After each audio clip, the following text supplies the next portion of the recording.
The messaging from the coalition members seems to be that they will conduct an open presidential primaries when the time comes. That will obviously be in 2026. It also means that they will not zone the presidential ticket to any particular zone in the country.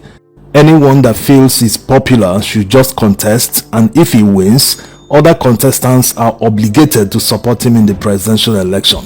Now, as nice as this seems, it's not actually what the people want. Yes, the people might be in the minority. After all, no one has actually counted to know the percentage of the people who are demanding zoning or not.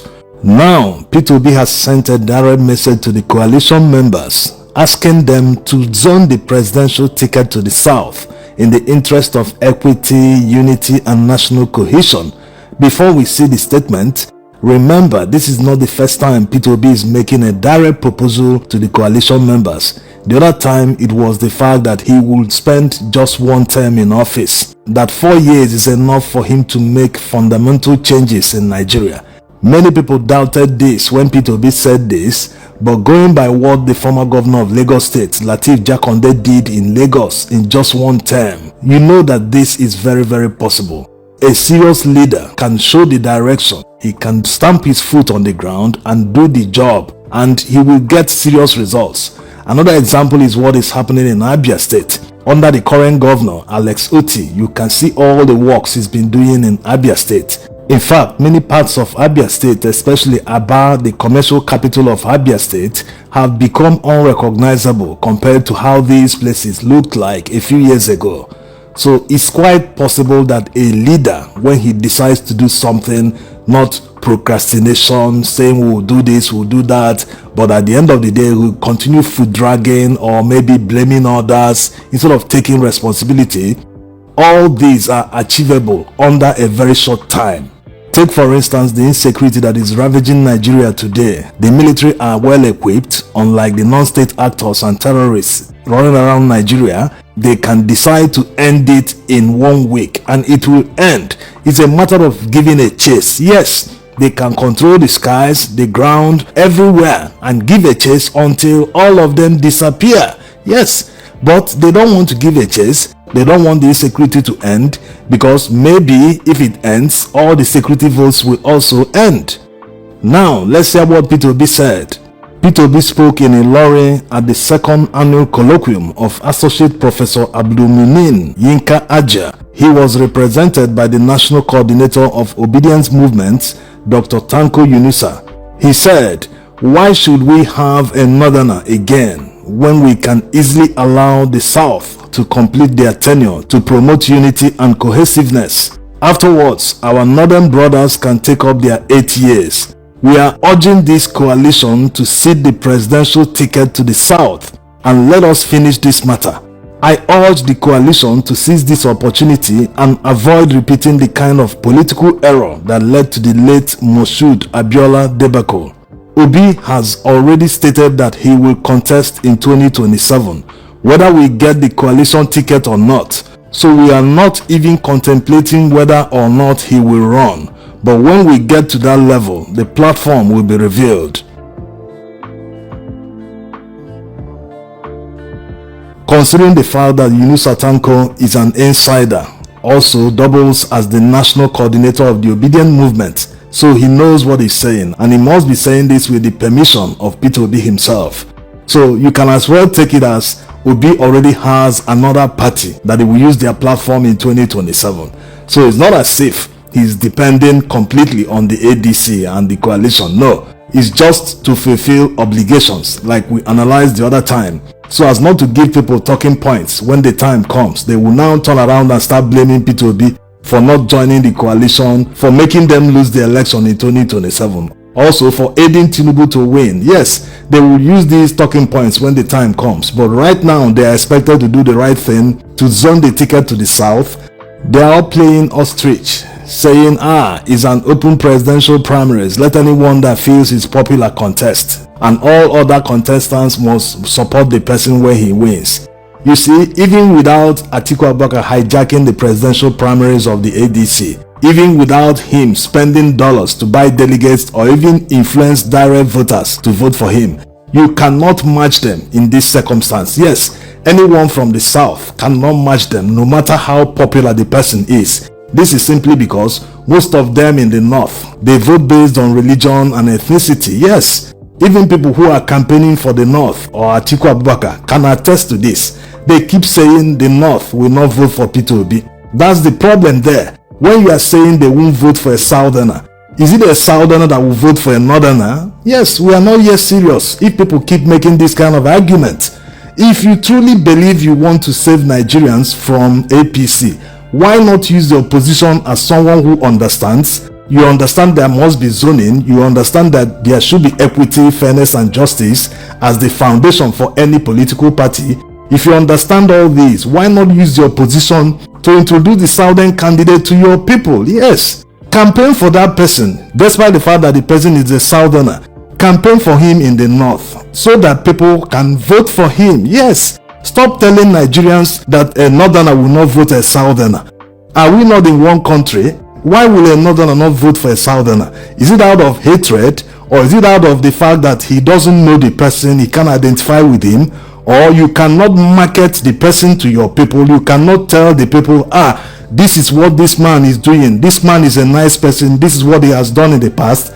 The same way other presidential candidates from the north were marketed and promoted in the south. And southerners voted for them wholeheartedly. Now it's the turn of the south. You people keep saying a northerner will not vote a southerner. It doesn't make any sense. So since you now understand their voting pattern, in any delegate election, especially primaries at the party level, they will gang up against you because they have more delegates. Constitutionally, they have more states. So that means more delegates, more people to vote for their candidate, assuming they are promoting a candidate. Yes, that's why they even brag about it. Most northern candidates, they will tell you without the north voting for this person, the person will not win, this, that. It's because constitutionally they have more states. In the northwest you have 7 states, in the northeast 6 states, middle belt 6 states, that's 19 states. So imagine what a southern candidate is going to face when he's contesting against a northern candidate. He's coming with 17 states against 19 states.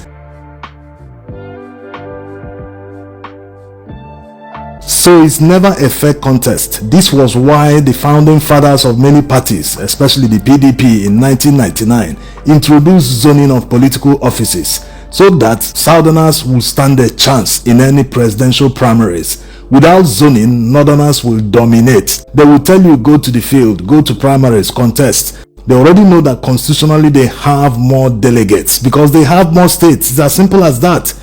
This is why many people talk about restructuring. The military intentionally favored the north when they were creating states, even local government areas. How can it be justifiable that one state in the north has more local government areas than 2 states in the south combined?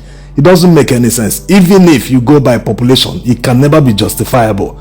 So if you talk about creating a country that works for everyone, it must be rooted in equity, justice, and fairness. You cannot be happy to have more states than others despite not contributing in terms of revenue. But you have more states, you have more delegates in primary elections, you also have more members in the National Assembly, which means to even amend the constitution will be very difficult because you might vote against it. Your people might say, this amendment, we don't like it, we are not going to vote for it, and that will be the end of it. That means this country will be held to hostage, sort of, yes? We cannot advance, we cannot be progressive unless we carry along people who may feel their interest is not covered.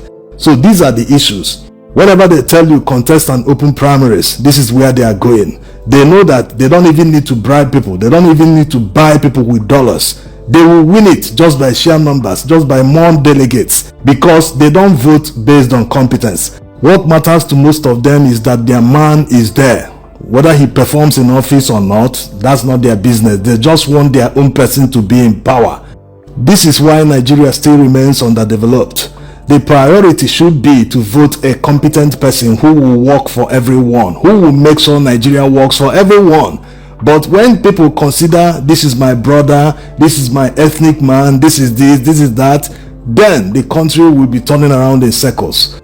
So there's still enough time for the coalition members to do the right thing before 2026. People don't need to mount pressure on them for them to do something that is simply common sense. Yes, there is hope that they will do the right thing. The likes of El-rufia, who is reasonable, he also has an axe to grind with Tinubu and APC, so he wouldn't be in such a coalition and allow them to do the wrong thing that will lead to failure. Yes, he wants to prove to APC that the North will vote against them. So are they going to back a Northerner?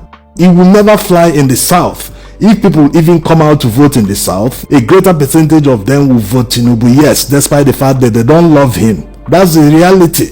All they need to justify voting him is just the fact that, why do these Northerners want to take our turn? That feeling of injustice, I won't allow this. Whether the person is competent or not, I'm not going to vote a Northerner. It is the turn of the South. So there is enough time, like already said, for them to do the right thing. If they don't do, Peter Obi has already hinted that there is another party that he can use their platform in 2027. That means this is not Labour Party we are talking about here. Yes, even before Peter Obi decame from PDP to Labour Party, no one knew that it was Labour Party he was going to join. Before he joined, many were already speculating that he wouldn't get the ticket in the PDP. But many people didn't know that he was going to be Labour Party. Right now, he's hinting about another party. Which party is that going to be? That's his joker. Because he keeps saying that he must be on the ballot. Now they have made it clear that it might not necessarily be ADC. So which party is that? Is the coalition going to risk losing someone like Peter Obi because they want to zone the ticket to the North? Not really zoning, but they want to corner it. Even if it is an open primary, they are going to corner it. Are they going to risk that? Is ATIKU Abubakar worth risking losing the election? Nigerians will be hoping these questions can be answered soon enough. Thanks for watching.